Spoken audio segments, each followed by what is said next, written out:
रहेंगे और दिन में एक बार दर्शन के लिए आएंगे और सबको झोली दे दिया। क्या दे दिया? झोली। छिपे रहे जुदे जुदे आवे दीदार को एक बेरा, झोली भर के लावी टुकड़े मांगे फेरा। कोई सामान्य નથી સુંદર સાથ નેવું જહાજના માલિક લાલદાસ છે। 1000 શિષ્યના ગુરુ ચિંતામણી। ભીમભાઈ મુકુંદાસ પ્રકાંડ વિદ્વાન છે, કોઈ સામાન્ય નથી। આ મુકુંદાસ ભાગવતના પ્રકાંડ વિદ્વાન છે। गोवर्धन भाई खुद शेठ से कोनाना रुपयाना थेला ले निकळ्या હતા। શ્રીજી કહે છે હજી આમના કોનાના અંતર સુધી કઈ હજી તો પડેલું નથી ને।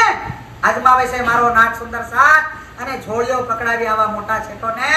હવે આપણે વિચારવાનું રે સુંદર સાથ અને જેના ઘરમાં જઈને હાથ ફેલાવતા હશે દિલમાં શું ગુજરતી હશે, જે સોના ચાંદીના ચમચોમ ખાવા વાળા થાળીઓમ ખાવા વાળા સુંદર સાથ જે જોડિયો ઉઠાવીને ભિક્ષા ઘરને સામે જાય છે અને કહે છે ઓ ભવતી ओम शब्द आर्य समाजना से ए वेदोनो छे पण ताई ए बोलता नथी पण देवी भिक्षाम देहि आ शब्द